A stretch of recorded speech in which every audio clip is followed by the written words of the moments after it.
এক বাউল আবুল সরকার ফাউল শয়তান, সে বলছে কি আল্লাহর কথার গোয়া বোঝে না, মাথা বোঝে না। আউযুবিল্লাহি মিন যালিক।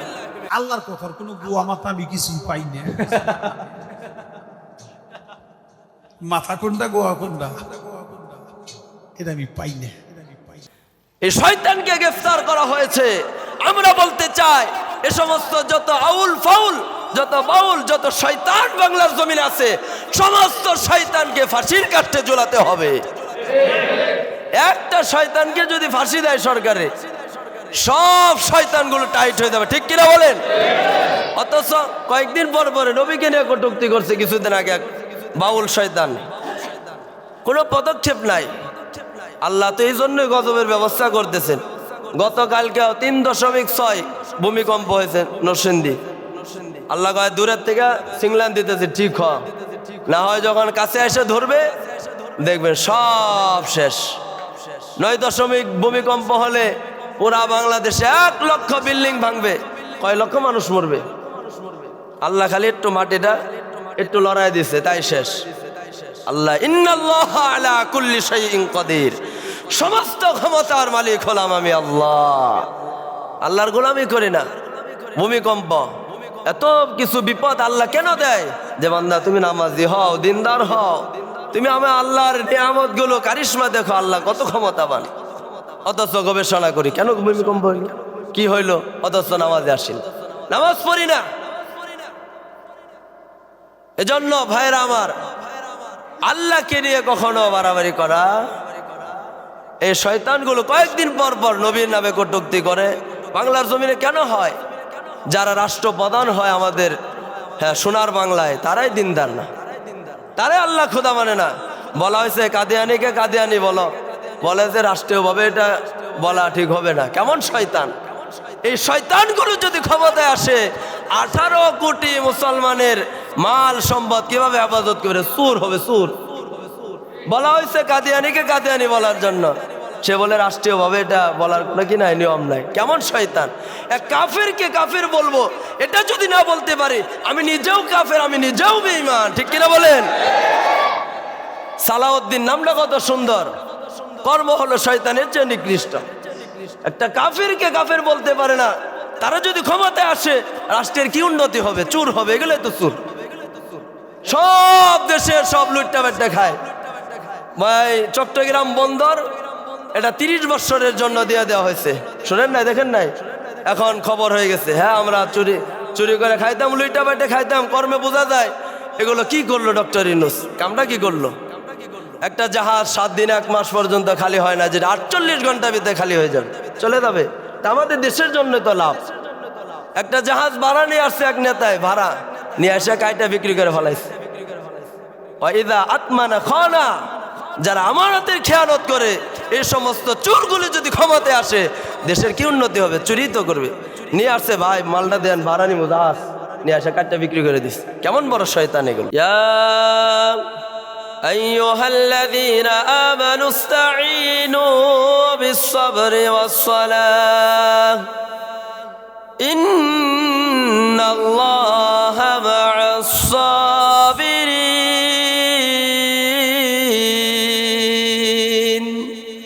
আল্লাহ তাআলা বলেন, হে দুনিয়ার আমার বান্দা বান্দিরা, তোমরা যদি আমার কাছে সাহায্য প্রার্থনা করো, সাহায্য চাও, তাহলে 2টা গুণ তোমাদের অর্জন করতে হবে। এর ভিতরে 1 নাম্বার হলো সবর, 2 নাম্বার হলো নামাজ। সবর বহুত বড় নিয়ামত। আল্লাহর নবী, বিশ্ব নবী রাহমাতুল লিল আলামিন বলেন, দুনিয়ার ভিতরে ওই ব্যক্তি সবচেয়ে বড় বীর যে সবর ধারণ করে।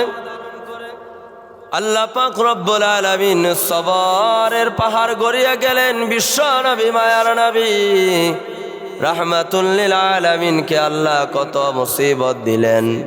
মায়ার নবী রাহমাতুল লিল আলামিন 1 বার 2 বার নয়, 3 বার পর্যন্ত মায়ার নবী আমার তায়েফের ময়দানে পাথরের আঘাতে বেহুশ হয়ে যায়।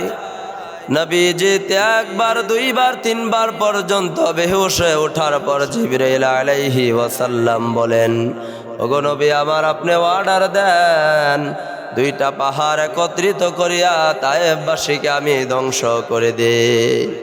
আল্লাহর নবী বললেন, জিবরাইল না না, তায়েফবাসীরা আমাকে বুঝতে পারে নাই, চিনতে পারে নাই। এমন একটা সময় আসবে, তাদের বংশধর যারা হবে তারা আমি মুহাম্মাদুর রাসূলুল্লাহকে চিনতে পারবে।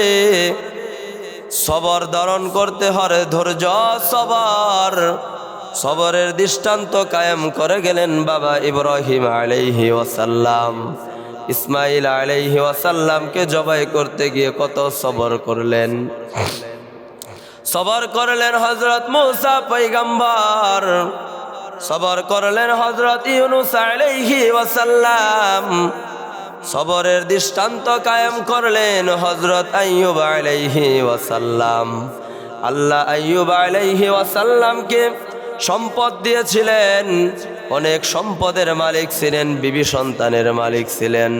আল্লাহ পাক রব্বুল আলামিন আইয়ুব আলাইহি ওয়াসাল্লামকে পরীক্ষা নিলেন।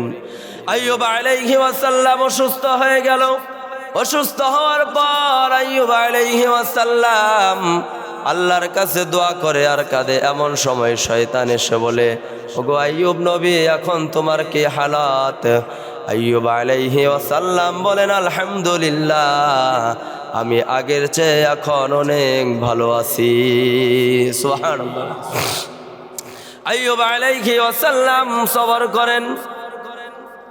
তোমার মাল ছিল, শয়তান বলে তোমার ধন সম্পদ ছিল, তোমার স্ত্রী ছিল, এখন তো তুমি শুকরিয়া আদায় করে না করে বলবে নাউযুবিল্লাহ, রোগ আক্রান্ত, তুমি আরো শুকরিয়া কেন আদায় করো? আইয়ুব আলাইহি ওয়াসাল্লাম বলেন, আগে সন্তানও ছিল, স্ত্রীও ছিল, ব্যস্ততার কারণে আল্লাহকে ডাকতে পারি নাই। এখন অসুস্থতা, কেউ নাই, আমার বিবিও নাই, স্ত্রী, আমার সন্তান কেউ নাই, আমি একা একই নীরবে মহান রব্বুল আলামিনের জিকির করতেছি। সুবহানাল্লাহ। সমস্ত বিবি চলে গেল। ইউসুফ আলাইহি ওয়াসাল্লামের কন্যা রহিমা তিনি রয়ে গেলেন। মায়ার নবী আইয়ুব আলাইহি ওয়াসাল্লাম বলেন, ওগো বিবি, তুমি কেন গেলে না?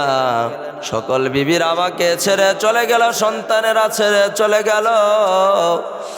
আইয়ুব আলাইহি ওয়াসাল্লামের বিবি রহিমা বলে, স্বামী আমার, এই অবস্থায় যদি আমি আপনাকেও ছেড়ে চলে যাই, কে আপনার দেখভাল করবে? কে আপনার সেবা সুস্থতা করবে?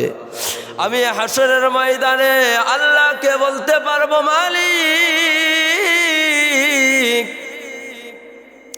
সমস্ত আমার আইয়ুবকে ফেলে যখন সকালে চলে গেল, আমি আমার নবীর খাদমত করলাম, এই উসিলা নিয়ে যেন মায়ার নবীর খাদমতের কারণে আল্লাহর কাছে আমি মাপ পেয়ে যাই। সবর করতে হয় বিপদে, সবর, সব সময় সবর। আল্লাহ বলেন, তোমাদের আমি পরীক্ষা নিব 4টা বিষয়ের মাধ্যমে। এই বিষয়গুলোর ভিতরে যদি তুমি সবর করে বান্দা ধৈর্য ধারণ করে আগায় যাইতে পারো, আমি রবের গোলামের ভিতরে ইস্তেকামত থাকতে পারো, তাহলে বান্দা আমি তোমাকে বিনা হিসেবে জান্নাতের পুরস্কার দিব। সুবহানাল্লাহ। আল্লাহ তাআলা বলেন, ইন্নামা ইউওয়াফাস সাবিরুন আজরাহুম বিগাইরি হিসাব।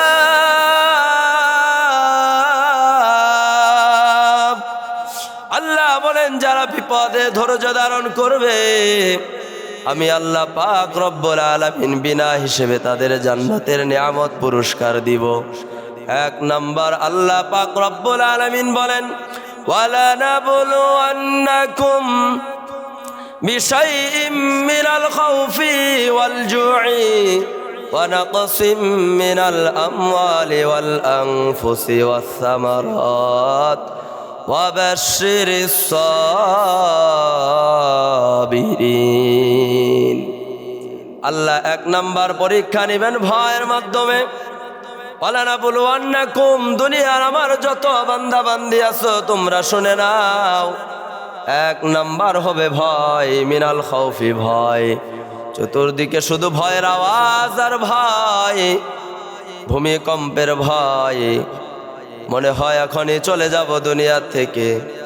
আল্লাহ পাক কত কুদরতের মালিক, ক্ষমতার মালিক আমার আল্লাহ। মাত্র কয়েক সেকেন্ডের ভিতরে গোটা দেশকে আল্লাহ নাড়িয়ে দিয়েছেন। ভূমিকম্প ভয়, বিল্ডিং ফেটে যায়, জমি ফেটে যায়, মহান কুদরতের মালিক আল্লাহ। আল্লাহ তাআলা বলেন কিয়ামতের আগ মুহূর্তে আলামত হলো ভূমিকম্প বেশি হবে।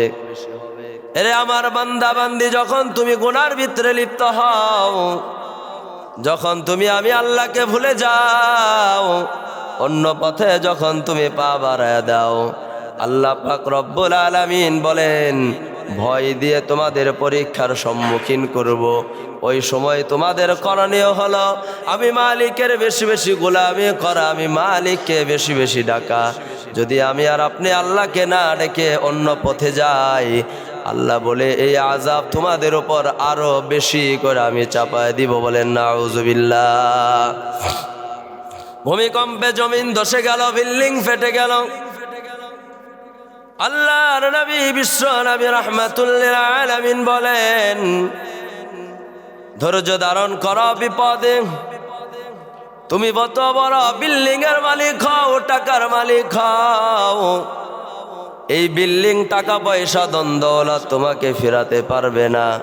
যদি ফেরাতে পারতো ক্ষমতার বাহাদুরি, চেয়ারের বাহাদুরি, আল্লাহর নবী বলেন তাহলে ফিরাউনকে কেউ ধ্বংস করতে পারতো না। ফিরাউন চেয়ারের বড়াই দেখো, অহংকার তাকাব্বুরি দেখায়। মূসা পয়গম্বরের সাথে লড়তে চায়। আল্লাহর নবী মূসা পয়গম্বর ফিরাউনকে বলে, এ ফিরাউন তুমি আল্লাহকে মানো, আল্লাহকে রব বলে স্বীকার করো, আল্লাহ আমাকে যে তরিকা দিয়েছেন এটা তুমি মেনে নাও। ফিরাউন বলে, না, আনা রব্বুকুমুল আ'লা, আমি হলাম সবচেয়ে বড় রব, আমি অন্য কেন রবের গোলামি করব? বলেন নাউযুবিল্লাহ। ফিরাউন অস্বীকার করে নিল। আল্লাহ পাক রব্বুল আলামিন ফিরাউন কেমন ভাবে ধরলেন, মূসা পয়গম্বরকে আল্লাহ পার করে দিলেন, আর ফিরাউনকে ওই সাগরের ভিতরে ইঁদুরের মতো চুবিয়ে খোদাই খায়েশ মিটায় দিলেন। নমরুদকে শাস্তি কত দিলেন, কত ক্ষমতার বাহাদুরি। নমরুদকে যখন ইব্রাহিম আলাইহিস সালাম দাওয়াত দেয়, এ নমরুদ তুমি দিন মানো, আল্লাহকে চিনে নাও।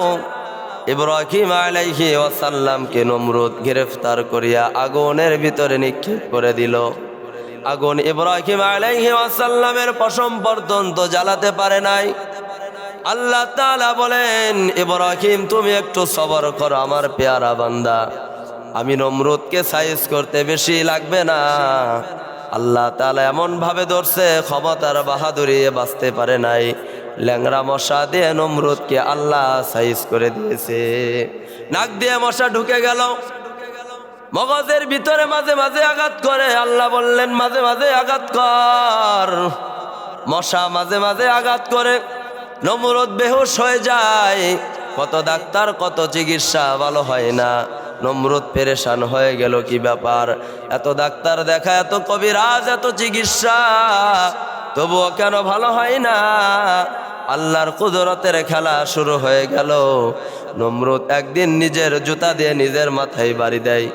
একটা বাড়ি দেয় ভালো লাগে, নিজের মাথায়, আর নিজে কয়দিন জুতা দিয়ে মারবে, দেখতে খারাপ দেখা যায়। কারো ক্ষমতার বাহাদুরি, রাজা বাদশাহ। একটা কর্মচারী নিয়োগ দেয়া দিল, মাঝে মাঝে জুতা দিয়ে আমার মাথায় বাইরে বাড়ি দিবি। মাঝে মাঝেই বাড়ি দেয়, আরাম লাগে। কিছুদিন বাড়ি দেওয়ার পর জুতা যে বাড়ি দেয় সে বলতেছে, বডিগার্ড পিয়াজ বলতেছে, ও আমাদের বাদশাহ, আমি একা আর এই সম্ভব নয়, রাত্রেও আমার ডিউটি, দিনে আমার ডিউটি, একাই পারবো না। নমরুদ বলে তাহলে কি করতে হবে? আরেকজন আমার সাথে নিয়োগ দেন, একজন নাইট ডিউটি করবো, আরেকদিন দিনে, একজন করবো দিনে আর একজন রাতে। সর্বহালতে মাথার ভিতরে জুতার বাড়ি, কারণ আমার আল্লাহকে মানে নাই, নবীকে মানে নাই, সবর করে নাই, আল্লাহকে চিনে না। মনে করছে চেয়ারের ক্ষমতা, টাকা পয়সা, বাড়ি গাড়ি তাকে বাঁচাবে। এরা নবীর উম্মতের দল। বাঁচানেওয়ালা হলো একমাত্র আল্লাহ। আল্লাহ ছাড়া কেউ মুসিবতের সময় বাঁচাতে পারে না, ঠিক কিনা? আল্লাহ ছাড়া কেউ পারবে না। নমরুদ কিছুদিন যাওয়ার পর বলে, একজন রাতে একজন দিনে বাড়ি দেয়। পর্যায়ক্রমে ইতিহাস লেখে এক সময় জুতার বাড়ি নমরুদ মারা গেল। আল্লাহর কুদরতের খেলা। মূসা পয়গাম্বর দাওয়াত দেয়, দিনের দাওয়াত দেয়, ফিরাউন ধ্বংস হয়ে গেল। মূসা নবীকে মানে না। নমরুদ গেল চলিয়া। কারুনকে মূসা পয়গাম্বর বলে, হে কারুন, তোমাকে আল্লাহ বহু সম্পদ দিয়েছে, সম্পদের পাহাড়।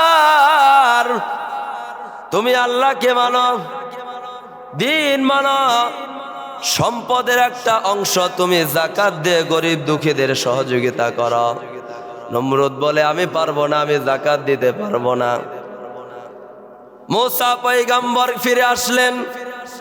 নমরুদ কারুন মূসা পয়গম্বর ফিরে আসার পর কারুন একটা যুবতী মেয়েকে টাকার লোভ দেখায় সে রাজি করলো।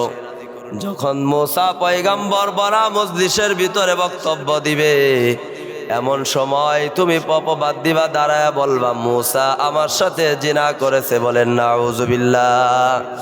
আল্লাহর কুদরতের খেলা। ওই মহিলাটা মূসা পয়গম্বর বড় মজলিসে বক্তব্য দেয়, মানুষদেরকে আল্লাহর বাণী শিখায়, দিন শিখায়, মানুষদেরকে আল্লাহর দিকে ডাকে। এমন সময় মাঝখানে সুন্দরী রমণী মহিলাটা দাঁড়ায় মূসা পয়গম্বরকে অপবাদ দিতে চায়। রেডি হয়ে দাঁড়ায়, বলবে মূসা আমার সাথে জিনা করেছে। লোক সকাল তোমরা শোনো, মহান মালিকের খেলা শুরু হয়ে গেল। মহিলাটা রেডি হয়ে তখন দাঁড়ায় যায়, মূসা পয়গম্বরকে অপবাদ দিবে। দাঁড়ানোর সাথে সাথে তার জবান আল্লাহ বন্ধ করে দেয়। সুবহানাল্লাহ। একবার দাঁড়ায় মহিলা অপবাদ দিতে চায়, বসে যায়। আরেকবার দাঁড়ায় অপবাদ দিতে চায়, কিন্তু দাঁড়ায় কথা বলতে পারে না। কয়েকবার হওয়ার পর আল্লাহর বান্দিটা নিজ দিক তাকে চোখের পানি ছেড়ে দেয়া বলে, ওগো দয়ার মালিক, এখন যদি তুমি আমার জবানটা চালু করে দাও, আমি দাঁড়ায়া সত্য কথাটা মূসা পয়গম্বরকে জানায় দিতে চাই। কারণ আমাকে টাকার লোভ দেখায়া মূসা পয়গম্বরের ওপর অপবাদ দেওয়ার জন্য তৈরি করেছে। মহিলা বসার থেকে রেডি হয়ে দাঁড়ালো। আল্লাহ জবান খুলে দিলেন, ডাক দিয়া বলে, ওগো পয়গম্বর, কারুনের টাকার লোভে পড়িয়া আপনাকে অপবাদ দেওয়ার জন্য আমি আসছিলাম। আপনি সত্য নবী, আপনি সত্য নবী, আপনার ওপর অপবাদ দেওয়া যায় না, আপনি আমাকে মাফ করে দেন। মূসা শোনা মাত্রই রাগ হয়ে গেল, রাগান্বিত হয়ে গেল। এত গুসা আর রাগ আল্লাহর কাছে বলল, গো মালিক, মাটিকে আমার অনুগত করে দাও, আমি কারুনকে কিছুক্ষণের ভিতরে সাইজ করব। নবী দোয়া করলেন, আল্লাহ রেডি হয়ে করে দিলেন। মাটিকে মূসা পয়গম্বর অর্ডার করলেন, কারুনকে ধর। কারুনকে যখন ধরার কথা বললেন, বলার সাথে সাথে কারুন যে জায়গায় ছিল ওই জায়গায় তার হাঁটু পর্যন্ত জমিনের ভিতরে ঢুকে গেল। মূসা পয়গম্বর বাহিনী নিয়ে চললেন। আস্তে আস্তে কোমর পর্যন্ত, বুক পর্যন্ত ঢুকে যায়। কারুন চিল্লায় বলে, আমাকে বাঁচাও, আমাকে বাঁচাও। কেউ বাঁচাতে আসে না। যখন কারুন ধ্বংস হয়ে গেল, এমন সময় আল্লাহ পাক রব্বুল আলামিন মূসা পয়গম্বরকে বলে, ওগো পয়গম্বর, কারুন তোমার কাছে কতবার সাহায্য চাইলো, তুমি সাহায্য করলে না। আমি মালিক ও খালিক, এই নাফরমানের দিকে কুদরতি নজর দিয়ে আমি আল্লাহ তাকাইছিলাম। যদি একবার বলতো, আল্লাহ আমাকে তুমি বাঁচাও, এই মুসিবত থেকে আমাকে বাঁচাও। আল্লাহ বললেন কারুন যদি একবার বলতো আমি আল্লাহ এই মুসিবত থেকে কারুনকে বাঁচায় দিতাম। সুবহানাল্লাহ। আল্লাহ তো দয়ার সাগর মালিক। এই জন্য এক নম্বর পরীক্ষা আমাদের আল্লাহ নিবেন। ওয়ালানাবলুওয়ান্নাকুম বিশাইইম মিনাল খাউফ, ভয়, শুধু ভয়। বিল্ডিং ধসে যাবে, টাকা পয়সা দিয়ে ক্ষমতা দিয়ে কি হবে ভাই? কেউ যদি আল্লাহর খাঁটি গোলাম না হয় তার চার আনা দাম আল্লাহর কাছে নাই। এই জন্য ভূমিকম্প আমাদের পাপের ফসল। নামাজ পড়ি না, বিশাল মাল টাকা পয়সা জাকাত দেই না, হজ ফরজ হয়েছে হজ ফরজ করে আদায় করি না, মাল জাকাত দেই না, আল্লাহর হুকুম মানি না, গোলামি করি না আল্লাহর। এই জন্য আল্লাহ ভূমিকম্প দেয়। মানুষ যখন গুনার ভিতরে বেশি লিপ্ত হয়ে যায় আল্লাহর গজব মানুষের উপর তখন পতিত হয়। এখন করণীয় কি? আল্লাহর গোলামি করা। এই জন্য বান্দা মাঝে মাঝে ভূমিকম্প দেয়, বিপদ দেয়, বান্দাকে পরীক্ষা করার জন্য। রে বান্দা, আমি আল্লাহকে ডাকো, আমার গোলামি করো। দুনিয়া ক্ষণস্থায়ী জিন্দেগি যে কোনো সময় শেষ হয়ে যাবে। মরণের সময় তুমি দেখবে পাশে আল্লাহ ছাড়া আর বাঁচানেওয়ালা কেউ নাই। বিপদে পড়লে স্বামী চলে যায়, স্ত্রী দূরে সরে চলে যায়, একে অপরের থেকে সরে যায়, সন্তান সরে যায়। কিন্তু মহান আল্লাহ বলে আমি বান্দা থেকে দূরে সরি না। এরে বান্দা, যখন তুমি আমাকে ডাকো আমি তোমার এতটাই নিকটে। আল্লাহ তাআলা বলেন ওয়ানাহানু আকরাবু ইলাইহি মিন হাবলিল ওয়ারিদ। আল্লাহ বলেন বান্দা তোমার গারের শাহরগটা যত কাছে, এর চেয়ে আমি আল্লাহ তোমার ততটাই কাছে। আমরা আল্লাহকে ডাকতে জানি না। গভীর রজনীতে উঠিয়া আমরা যখন যাই নামাজ বিছিয়া আল্লাহকে ডাকবো, আল্লাহ এত খুশি হন। আল্লাহ প্রথম আসমানে এসে বলেন আল্লাহু আজ্জা ওয়া জাল, হে দুনিয়ার মানুষ সকলেই ঘুমিয়ে আছে, আমি আল্লাহ ঘুমাই না। ইয়ানজিলু মিনাস সামা, আসমান থেকে রহমত নাজিল করব। আলা মিন মুস্তাগফিরিন ফাআগফির লা, আলা মিন মুস্তারজিকিন ফাআরযুক লা, আলা মিন মুবতালিন ফাউআফিয়াহু ফীহি, আলা কাযা হাত্তা ইয়াতলুআল ফাজর। এরে আমার দুনিয়ার বান্দা বান্দিরা রে, কে আছো মুসিবতের ভিতরে আমার কাছে চাও, আমি সমস্ত মুসিবত থেকে তোমাকে হেফাজত করব। আলা মিন মুবতালিন, কে কোন মুসিবতের ভিতরে আছো, ফাউআফিয়াহু ফীহি, আলা মিন মুস্তাগফিরিন ফাআগফির লা। এরে বান্দা তুমি আমি আল্লাহর নাফরমানি করেছো, টেনশন নাই, আমার কাছে মাফ চাও, আমি আল্লাহ তোমাদেরকে মাফ করিয়া দিব। এদের দুনিয়ার মানুষ এক নাম্বার পরীক্ষা হবে ভয়। মাঝে মাঝে ভয় অন্তরে আল্লাহ ঢুকায় দিবেন। অনেক সময় মনে হয় এখন মরে যাব, মরণের ভয়, মাল সম্পদের নুকসানের ভয়। ওয়ালানাবলুওয়ান্নাকুম বিশাইইম মিনাল খাউফি ওয়াল জু', কখনো ক্ষুধার ভয়, এক বেলা না খাইলে অন্য বেলায় মনে হয় কত কষ্ট হইতেছে।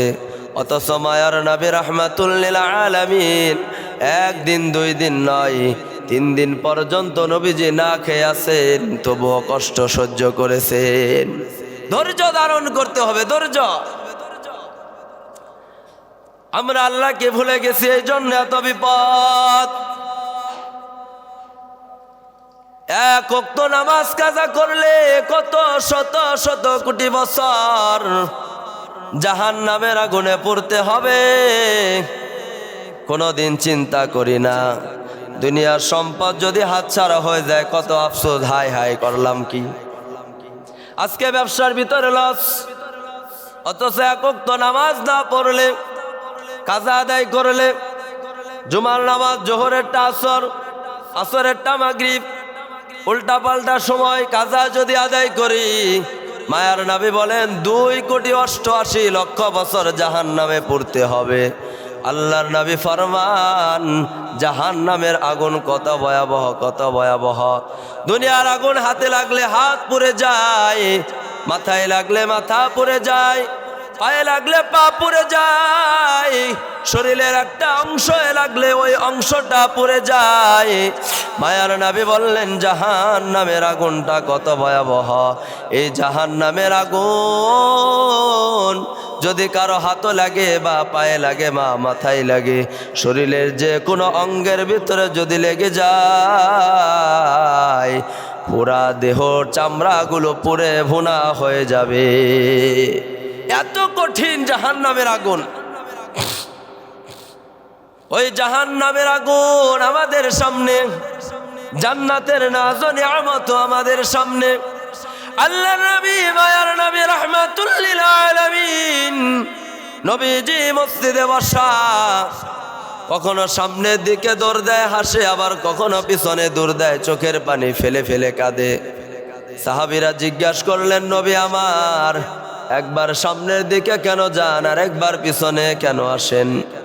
আল্লাহর নবী বললেন যখন আল্লাহ আমাকে জান্নাত দেখায়, জান্নাতের নাজ নিয়ামত আঙ্গুরগুলো ফলগুলো আমার সামনে দেয়, আমি দৌড়া যাই আঙ্গুরগুলো ধরার জন্য, কিন্তু আল্লাহ পিছনে নিয়ে বলে নবী গো এটা দুনিয়াটা আখিরাত না, এখানে শুধু দেখানো হবে, দেওয়ার কোনো অপশন নাই।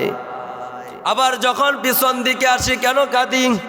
জাহান্নামের এত ভয়াবহতা আল্লাহ আমাকে দেখান, এত ভয়াবহতা জাহান্নামের শাস্তি, এত জাহান্নামের গর্জন, জাহান্নামে এত কষ্ট হবে জাহান্নামীদের পাপীদের। জাহান্নামের ভয়ে আমি নবীজি চোখের পানি ফেলে পিছনে চলে আসি।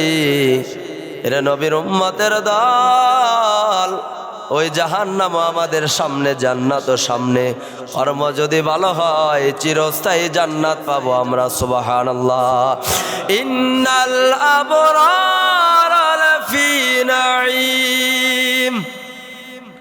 যদি বান্দা বান্দি আমলদার হয়, নেককার হয়, আল্লাহ তাদেরকে জান্নাত দিবেন। ওয়া ইন্নাল ফুজ্জার লাফি জাহিম। যদি আমার গুনার কাজ হয়, আল্লাহর হুকুম না মানি, জাহান্নামের গর্তে আমাকে পড়তে হবে। খুব ভয়াবহ রে বান্দা। এরা নবীর উম্মতের দল, জাহান্নাম আমার সামনে, জান্নাত আমার সামনে। আমার কর্মের উপর নির্ভর করবে আমি জান্নাতি না জাহান্নামী। নামাজ বহুত বড় সম্পদ। আল্লাহর এক গোলাম, কিতাবের ভিতরে লেখা হয় এমন কোন গুনাহ নাই বান্দা করে নাই, গুনায় জীবনটা জর্জরিত হয়ে গেছে।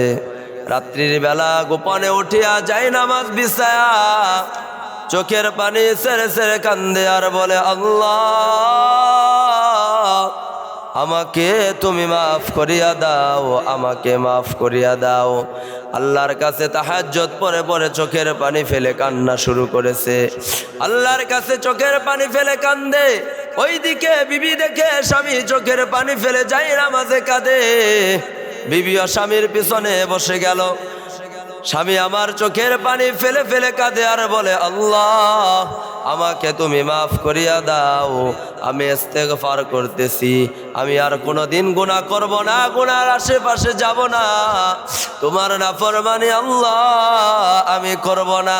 হঠাৎ গাইবি আওয়াজ আসলো রে বান্দা, এমন কোনো পাপ নাই যা তুমি করো নাই, যার কারণে আমি আল্লাহ তোমার উপর অসন্তুষ্ট হয়ে তোমার নামটা আমি জাহান্নামীদের খাতায় লিখে দিয়েছি। বলেন নাউজুবিল্লাহ। বান্দা আরো কান্না বেশি শুরু করে দিল, আরো আল্লাহকে রবকে ডাকা শুরু করলো, আর বলে ও দয়ার মালিক আমাকে আপনি মাফ করে দেন, মাফ করে দেন, আমি আর গুনাহ করব না, আমার জাহান্নামী খাতা থেকে আমার নামটা আপনি কেটে দেন। ওগো আল্লাহ, আমাকে আপনি মাফ করে দেন। বান্দা যখন আরো জোরে কান্না শুরু করেছে, মায়ার নবী রাহমাতুল লিল আলামিন হাদিস শরীফে ফরমান, বান্দা যখন গুনার মাফ চায়, আল্লাহর কাছে কাকুতি মিনতি করতে থাকে, বান্দার পানি, চোখের পানিটা গালে আসার আগে আল্লাহ তার তামাম পিছনের গুনাহগুলো মাফ করে দেয়। সুবহানাল্লাহ। তাইতে জানি না, আল্লাহর কাছে কানতে জানি না। আল্লাহ আমাদেরকে দয়া মায়া কইরা বানাইছেন, লাম ইয়ালিদ ওয়া লাম ইউলাদ। আল্লাহ কারো কাছ থেকে জন্ম নেয় নাই, আল্লাহ কাউকে জন্ম দেন নাই, আল্লাহর ছেলেও নাই, মেয়েও নাই। এই জন্য আল্লাহ বলেন, এর দুনিয়ার বান্দা বান্দিরা, আমি আল্লাহর কাছে যখন তোমরা মাফ চাও, আমি আল্লাহ রহমান রহিম নাফের গফুর নামের সিফাতের উসিলায় তোমাদের জিন্দগির সব গুনাহ আমি আল্লাহ মাফ করে দে। ওই বান্দাটা কান্না আর থামে না, আরো জোরে জোরে কাঁদে, আরো ঝরে কান্না শুরু করেছে। কিছুক্ষণ পর গাইবি আওয়াজ, এরে গোলাম, আর কত চোখের পানি ফেলে কাঁদবি? যা যা, আমি আল্লাহ রহমান রহিমের সিফাতের উসিলায় তোর নামটা জাহান্নামী লিস্ট থেকে কেটে দিয়ে জান্নাতের লিস্টের ভেতরে উঠায় দিলাম। বান্দার কান্নার বড় ফজিলত। হাশরের ময়দানে যখন জাহান্নাম আমাকে আপনাকে ধরার জন্য ধাওয়া দিবে, গর্জন দিবে, আল্লাহ সব জাহান্নামীকে আমার পেটে দিয়ে দাও, এরা নাফরমান, আপনার নাফরমানি করেছে, এদেরকে আমি জ্বালায় দেই। আল্লাহ পাক রব্বুল আলামিন বলেন, ৭০,০০০ শিকল দিয়া জাহান্নামীকে ফেরেশতারা ধরে রাখবে। এত সজোরে শক্তিতে জাহান্নাম সামনের দিকে চলবে, ফেরেশতারা পর্যন্ত ফিরে রাখতে পারবে না। হঠাৎ এক গ্লাস পানির ভিতরে একটা ফেরেশতা পানি নিয়ে জাহান্নামের উপরে ছিটা দিবে। ছিটা দেওয়ার সাথে সাথে জাহান্নাম পিছনে চলে যাবে। লোকেরা বলবে, ওগো মালিক, এ কেমন পানি? আল্লাহ বলবেন, বান্দারে, যখন চোখের পানিগুলা তোমাদের পড়েছে, আমি কুদরতি ভাবে সব হেফাজত করে রেখেছি। হাজী এমদাদুল্লাহ মুহাজির মক্কি বলেন, আমাদের বুজুর্গ চোখের পানি তিনার পড়লে তিনি পানিগুলো হাতে নিয়ে সারা শরীর মাখায় দিতেন। আর আমরা তো কাপড় দিয়ে মুছে ফেলি না। বান্দা, কাপড় দিয়ে মুছা যাবে না, চোখের পানির বিনিময়ে জাহান্নাম থেকে মুক্তি পাওয়া যায়। এই জন্য বুজুর্গ চোখের পানিগুলো সারা শরীরে মাখায় দেয়, এই নিয়তে যেখানে মনে হয় চোখের পানি পড়বে, ওই জায়গায় আল্লাহ জাহান্নামের আগুন দিয়ে জ্বালাবেন না। আমাদের দুনিয়ার লাভ সামনে, দুনিয়া বুঝি। বান্দাটা যখন আরো কান্না বাড়ায় দেয়, আল্লাহ জান্নাতের সুসংবাদ দিল, আরো কান্না। স্ত্রী বলে, স্বামী আমার এখন আর কিসের জন্য কাঁদেন? জান্নাতের ঘোষণা পেয়ে গেলেন। স্বামী বলে, ওগো স্ত্রী আমার, যে কান্নার কারণে জাহান্নাম থেকে মুক্তি পেয়ে আমি জান্নাতবাসী হলাম, ওই কান্না আমি যতদিন জীবিত থাকবো ধরে রাখবো, কান্না আমি আর বাদ দিব না। আমরা কখনো কাঁদি, নামাজ পড়ি, 2 রাকাত নামাজ পড়ে সাথে সাথে চলে যায়। জুমার নামাজ সবথেকে গুরুত্বপূর্ণ একটা নামাজ, তাও আসি সবার শেষে, আবার সবার আগে মসজিদে ভিড়ে চলে যায়। নামাজের আগে যে সুন্নতে মুআক্কাদা আছে 4 রাকাত, কোনো গুরুত্ব নাই। সুন্নতে মুআক্কাদা না পড়লে যে গুনাহ হয়, কোনো গুরুত্ব নাই। আপনি কি নামাজ পড়লেন? খালি কোন রকম ফরজটা পড়ে চলে যান। আমাদের আচরণে মনে হয় সপ্তাহে একদিন নামাজ আমার উপর ফরজ হয়েছে, আর নামাজ পড়তে হবে না। নিমুক্ষর দিয়ে নিমুখদার আশি কুস্তি, এমন বেঈমান আমরা কেন হলাম? আল্লাহ এত বড় নাজ ও নিয়ামত দিলেন, শ্রেষ্ঠ নবীর শ্রেষ্ঠ উম্মত বানাইলেন। এ নবীর উম্মত যতক্ষণ পর্যন্ত জান্নাতে না যাবে, অন্য কোন উম্মত জান্নাতে যাইতে পারবে না। সুবহানাল্লাহ। এজন্য প্রিয় ভাইয়ের হাজিরিন, প্রিয় ভাইয়ের আমার, গুরুত্ব সহকারে ইবাদত করা দরকার। আমরা দুনিয়ার কর্মকে যতটুকু গুরুত্ব দেই, এর চেয়ে যদি 10% আমি আল্লাহর কাজে গুরুত্ব দিতাম, মনে হয় আমরা আল্লাহর ওলি হয়ে যেতাম। জুমার নামাজ, এই লোকগুলো তো মহল্লায় থাকে, অন্য নামাজে যা বুঝলাম না চাকরিজীবী, কিন্তু ফজরে কোনো গুরুত্ব নাই। আল্লাহর হুকুম মানার ক্ষেত্রে এত দুর্বল কেন হই? ঘুমের ঘরেও তো আজরাইল আসে না, ঘুমের ঘরে আজরাইল এসে যায়। ওই সময় যখন আজরাইল এসে ধরবে, বিবি ফিরাইতে পারবে না, সন্তান ফিরাইতে পারবে না, কেউ ফিরাতে পারবে না। কেন আল্লাহর হুকুম মানি না? কেন নবীর তরিকায় চলি না? কেন জীবনটাকে সুন্দর বানাই না? দুনিয়ার এই জীবনকে সুন্দর বলে না, পরকালীন জিন্দেগিতে যে জান্নাতি হবে সেই হলো সবচেয়ে বুদ্ধিমান সুন্দর। আল কাইয়িসু মান দানা নাফসাহু ওয়া আমিলা লিমা বাদাল মাউত। নবীজি ফরমান, যারা দুনিয়ার কাজের ফাঁকে ফাঁকে 24টা ঘন্টা আল্লাহ আমাকে দিচ্ছেন, মাত্র এখান থেকে 1টা ঘন্টা আল্লাহকে দিব পারি না। কেমন দুর্বল! নিজের কর্মর ক্ষেত্রে আমি কতটাই ব্যস্ত যে 5টা ওয়াক্ত নামাজ পড়বো, নফল না পড়লেন এটা ব্যক্তিগত আমল, জিকির আজগার না করলেন, সুন্নতি ভাবে লেবাস বাহ্যিক অনুযায়ী সুন্নত, প্যান্ট শার্ট পরে নিষেধ নাই, টাকনুর উপরে প্যান্ট পরেন। মা আসফালা মিনাল কাবাইনি মিনাল ইজারি ফিন্নার। নবীজি ফরমান, যাদের লুঙ্গি প্যান্ট টাকনুর নিচে থাকে এরা সব জাহান্নামে নিক্ষেপ হবে হাসরের ময়দানে। আউযুবিল্লাহি মিন যালিক। টাকনুর উপরে পড়েন, সুন্নাত আদায় হবে, আপনার আমলনামায় নেক লেখা হবে।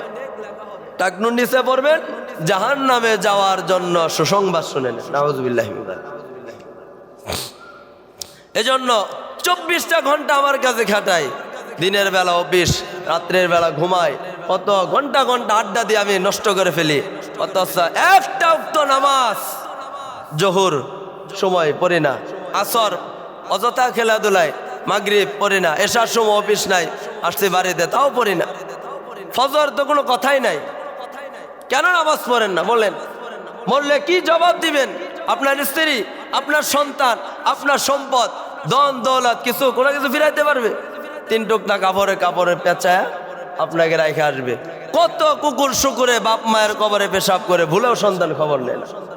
বাড়িতে যায় ঘন্টা সে ঘন্টা, বন্ধু বান্ধব আত্মীয় স্বজনদের সাথে আড্ডা দেয়, একটু মা বাবার কবরের পাশে যায় যে একটু দোয়া করবে, আল্লাহ আপনি আমার মা বাবাকে কবরের ভিতরে শান্তি দান করেন, আমার আব্বা আম্মাকে মাফ করে দেন।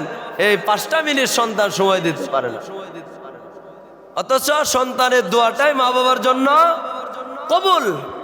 আমি হুজুরের দোয়া কবুল হতে পারে নাও হইতে পারে, কিন্তু আপনার দোয়া কি আপনার মা বাবার জন্য কবুল?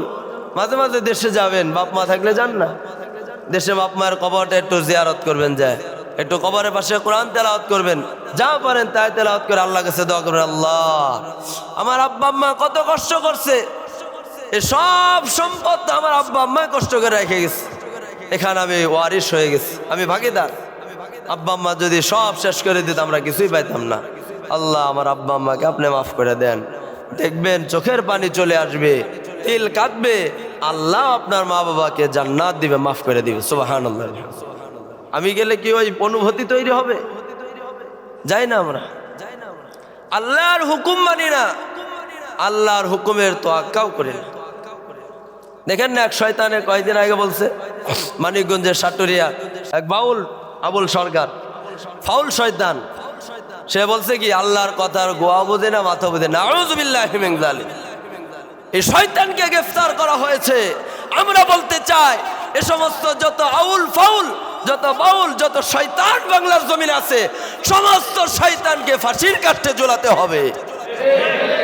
একটা শয়তানকে যদি ফাঁসি দেয় সরকারে, সব শয়তানগুলো টাইট হয়ে যাবে, ঠিক কিনা বলেন? অথচ কয়েকদিন পর পরে নবীকে নিয়ে কটূক্তি করছে কিছুদিন আগে এক বাউল শয়তান। কোনো পদক্ষেপ নাই। আল্লাহ তো এই জন্যই গজবের ব্যবস্থা করতেছেন। গতকালকেও 3.6 ভূমিকম্প হয়েছে নরসিংদী। আল্লাহ কয় দূরের থেকে সিংলান দিতেছে, ঠিক হ, না হয় যখন কাছে এসে ধরবে দেখবেন সব শেষ। 9 ভূমিকম্প হলে পুরা বাংলাদেশে 1 লক্ষ বিল্ডিং ভাঙবে, কয় লক্ষ মানুষ মরবে। আল্লাহ খালি একটু মাটিটা একটু লড়াই দিছে, তাই শেষ। আল্লাহ ইন্নাল্লাহা আলা কুল্লি শাইইন কাদির, সমস্ত ক্ষমতার মালিক হলাম আমি আল্লাহ। আল্লাহর গোলামি করি না। ভূমিকম্প, এত কিছু বিপদ আল্লাহ কেন দেয়? যে বান্দা তুমি নামাজি হও, দিনদার হও, তুমি আমার আল্লাহর নিয়ামত গুলো কারিশমা দেখো, আল্লাহ কত ক্ষমতাবান। অথচ গবেষণা করি কেন ভূমিকম্প হইল, কি হইল, অথচ নামাজে আসি না, নামাজ পড়ি না। এজন্য ভাইরা আমার, আল্লাহকে নিয়ে কখনো বাড়াবাড়ি করা, এই শয়তানগুলো কয়েকদিন পর পর নবীর নামে কটূক্তি করে। বাংলার জমিনে কেন হয়? যারা রাষ্ট্রপ্রধান হয় আমাদের সোনার বাংলায়, তারাই দিনদার না, তারাই আল্লাহ খোদা মানে না। বলা হয়েছে কাদিয়ানিকে কাদিয়ানি বলো, বলে যে রাষ্ট্রীয়ভাবে এটা বলা ঠিক হবে না। কেমন শয়তান! এই শয়তানগুলো যদি ক্ষমতায় আসে, 18 কোটি মুসলমানের মাল সম্পদ কিভাবে হেফাজত করে? চুর হবে, চুর। বলা হয়েছে কাদিয়ানিকে কাদিয়ানি বলার জন্য, সে বলে রাষ্ট্রীয়ভাবে এটা বলার কোনো কি নাই, নিয়ম নাই। কেমন শয়তান! এক কাফেরকে কাফের বলবো, এটা যদি না বলতে পারি, আমি নিজেও কাফের, আমি নিজেও বেঈমান, ঠিক কিনা বলেন? সালাউদ্দিন নামটা কত সুন্দর, কর্ম হলো শয়তানের চেয়ে নিকৃষ্ট। একটা কাফেরকে কাফের বলতে পারে না, তারা যদি ক্ষমতায় আসে রাষ্ট্রের কি উন্নতি হবে? চুর হবে, এগুলোই তো চুর। সব দেশে সব লুটটা বেট্টা খায়। ভাই চট্টগ্রাম বন্দর এটা 30 বছরের জন্য দিয়ে দেওয়া হয়েছে, শোনেন নাই, দেখেন নাই? এখন খবর হয়ে গেছে, হ্যাঁ আমরা চুরি করে খাইতাম, লুইটা বেটে খাইতাম, কর্মে বোঝা যায়। এগুলো কি করলো ডক্টর ইউনূস? কামটা কি করলো? একটা জাহাজ 7 দিন 1 মাস পর্যন্ত খালি হয় না, যেটা 48 ঘন্টার ভিতরে খালি হয়ে যাবে, চলে যাবে। তা আমাদের দেশের জন্য তো লাভ। একটা জাহাজ ভাড়া নিয়ে আসছে এক নেতায়, ভাড়া নিয়ে আসে কাইটা বিক্রি করে ফেলাইছে। ওয়াইদা আতমানা খানা, যারা আমানতের খেয়ানত করে, এই সমস্ত চোরগুলি যদি ক্ষমতায় আসে, দেশের কি উন্নতি হবে? চুরি তো করবে। নিয়ে আসছে, ভাই মালটা দেন, ভাড়া নিবো, জাহাজ নিয়ে আসে কাইটা বিক্রি করে দিস। কেমন বড় শয়তান এগুলো! এজন্য আমাদের সোনার বাংলায় যারা রাষ্ট্র ক্ষমতায় আসবে, আল্লাহ প্রত্যেককে যেন দিনের সহি বুঝ দান করে। সকলে বলে আমিন। ওয়া আখির দাওয়ানা আলহামদুলিল্লাহি রাব্বিল আলামিন।